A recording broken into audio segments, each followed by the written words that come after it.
Hi అండి, welcome back to our channel Ashwin Adwin blogs. నేను మమతా అండి. ఈరోజు వీడియో అయితే నేను my morning routine day 4th అయితే స్టార్ట్ చేశాను అనమాట. ఇంకా రెగ్యులర్గానే డైలీ ఏం చేస్తాను, బయట అయితే మొత్తం క్లీన్ చేసుకొని ముగ్గు పెడతాను అనమాట. సో అదైతే కంప్లీట్ చేసుకొని కిచెన్ రూమ్లోకి అయితే వచ్చేసాను అనమాట. ఇంకా వీళ్ళకి బ్రేక్ఫాస్ట్, లంచ్, స్నాక్స్ ప్రిపేర్ చేయాలి. ఇంకా బ్రేక్ఫాస్ట్కి అయితే నైట్ అయితే వాళ్ళ డాడీ పిల్లలైతే మార్ట్కి వెళ్ళి కొన్ని సరుకులు తీసుకొచ్చారు. అందులో ఇప్పి కూడా తెచ్చుకున్నారనమాట. వీళ్ళు నైటే చేసిమని గొడవ పెడితే లేదు మార్నింగ్ చేసిస్తాను, బ్రేక్ఫాస్ట్కి అదే చేసిస్తాను అంటే సైలెంట్ అయిపోయారనమాట. సో ఇప్పుడైతే వాళ్ళ కోసం ఇప్పి చేస్తున్నాను. ఇది మంచిది కాదు కానీ తప్పదు కదండి, పిల్లలు అడిగినప్పుడు రెగ్యులర్గా కాకపోయినా 3 monthsకి ఒకసారి 2 monthsకి ఒకసారి అయినా చేయాల్సి వస్తుంది. సో నేనైతే ఇంకా ఇదైతే చేస్తున్నాను. ఇంకా బ్రేక్ఫాస్ట్కి అయితే ఇది ప్రిపేర్ చేస్తున్నాను. లంచ్కి ఏమో పాలకూర ఫ్రై కాదండి, కర్రీయే చేస్తున్నాను నేను. ఎప్పుడు ఫ్రై అంటానని అస్సలు అనుకోకండి, కొన్ని కర్రీస్ అట్లా చేయాల్సి వస్తుంది. సో అట్లనే చేస్తాను, టేస్ట్ అట్లుంటే బాగుంటుంది కాబట్టి అట్లా చేయాల్సి వస్తుంది, అలా చేస్తాను. ఇప్పుడైతే పాలకూర కర్రీ అయితే చేస్తున్నాను అనమాట, ఫ్రై అయితే కాదు. ఇంకా పిల్లలకైతే లంచ్ బాక్స్కి అయితే ప్రిపేర్ చేస్తున్నాను.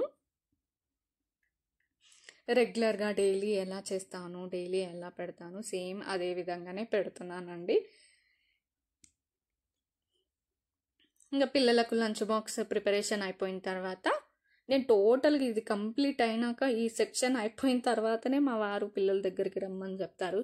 ఎందుకంటే ఇది సగం అవుతుంది, అది సగం అవుతుంది అని చెప్పేసి కోపడతారు. సో అందుకే నేను ఈ వర్క్ మొత్తం కుకింగ్ సెక్షన్, వాళ్ళ లంచ్ బాక్స్లు అన్నీ కంప్లీట్ అయిన తర్వాతకే నేను పిల్లల దగ్గరికి వెళ్తాను అనమాట.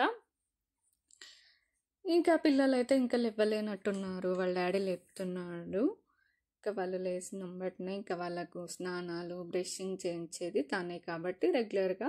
సో తనైతే తన వర్క్ అయితే తను చూసుకుంటాడు. నేనైతే ఈ వర్క్ కంప్లీట్ చేసుకున్న తర్వాతకి పిల్లలకైతే డ్రెస్ అవన్నీ సెట్ చేసి పెట్టాలన్నమాట.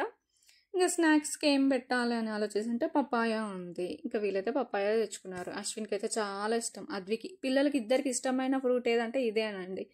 ఇద్దరు ఇష్టంగా తినే ఫ్రూట్ ఇది ఒక్కటే తింటారు. చాలా టేస్ట్ ఉంటుంది, బాగుంటుంది పపాయ, స్వీట్గా. నాకు చాలా ఇష్టం పపాయ. పిల్లలు కూడా కొద్దిగా పపాయనైతే తింటారండి, అస్సలు వదిలిపెట్టారు. ఇద్దరైతే పపాయ ఒకే తింటారనమాట. ఇంకా వీళ్ళకు లంచ్ బాక్సెస్ అన్ని ప్రిపరేషన్ అంతా అయిపోతుంది. ఇది అయిపోయిన బట్టి నేను పిల్లల దగ్గరికి అయితే వెళ్ళాలి. ఇదండి ఈరోజు వీళ్ళ లంచ్ బాక్స్లు అయితే ఇలా ప్రిపేర్ చేశాను. ఇంకా నెక్స్ట్ వాళ్ళకు డ్రెస్సెస్ అయితే సెట్ చేసి అక్కడ పెట్టేసేయాలి సోఫాలో. ఇంకెవరిది వాళ్ళు వచ్చి వేసుకోరు, మేమే వేయించాలన్నమాట. ఇంకా ఇక్కడ ఒక చిన్న ఫన్నీ ఇన్సిడెంట్ జరిగింది. అద్వి నేను వెళ్తా అని చెప్పేసి స్నానానికి ఇంకా వాళ్ళ డాడీతో పాటు వెళ్ళిన తర్వాత రిటర్న్ వస్తాడేమో అని చూస్తే ఎక్కడ ఇంకా నాకు కనిపించలేదు అనమాట. ఎక్కడున్నాడు ఏంటని చూస్తే చూడండి మళ్ళీ వచ్చి బెడ్షీట్లోనే పడుకున్నాడు. ఇంకొంచెంసేపు పడుకుంటా అని చెప్పేసి లేయి నాన్న అంటే కూడా వినలేదు. నాకు ఎందుకు అది ఫన్నీగా అనిపించి కొంచెం క్యాచప్ చేశాను అనమాట. ఇంకా పిల్లలకైతే డ్రెస్ వేయించి రెడీ చేస్తున్నాము.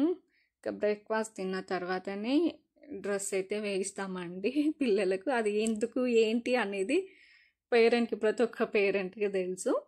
మేమైతే తిన్న తర్వాతనే డ్రెస్ వేస్తాము.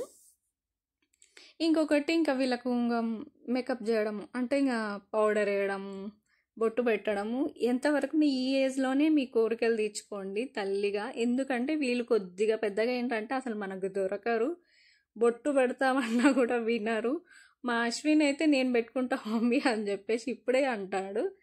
కానీ ఇంక ఈ ఏజ్లో అయితే మన చేతిలోనే పిల్లలు ఉంటారు కాబట్టి మనం ఎన్ని ముచ్చట్లు ఏది ఉన్నా సరదాలు ఉన్నా పిల్లల్ని ఈ ఏజ్లోనే తీర్చుకోవాలి. ఒక మదర్గా మనమైతే వాళ్ళు ఎంత పెద్దగా అయినా మనకు చిన్న పిల్లలే కదండి.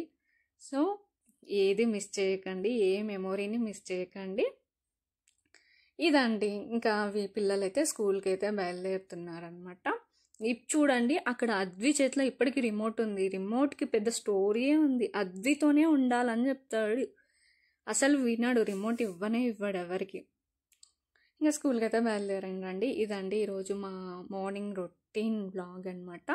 ఇక మా అశ్వి అయితే ఈవినింగ్ ట్యూషన్ కూడా స్కూల్ అనే కంటిన్యూస్గా ఉంటుంది కాబట్టి త్వరగా రా మమ్మీ అని చెప్పేసి బాయ్ చెప్పి వెళ్తుండు. ఇక్కడ చెప్పింది కాక మళ్ళీ బాల్కనీ దగ్గరికి వచ్చి కూడా బాయ్ చెప్పమని అడుగుతాడు. ఇంకా కార్నర్ వెళ్ళే వరకు చెప్పు మమ్మీ అని చెప్పేసి అంటాడు. వాడి సార్త నేను ఎందుకు కాదాలా అని చెప్పేసి నేను కూడా బాయ్ చెప్తూనే ఉంటాను. ఇదండి ఈ వీడియో కనుక మీకు నచ్చినట్లయితే లైక్ చేయండి, షేర్ చేయండి, కామెంట్ చేయండి. Thank you for watching. Bye bye.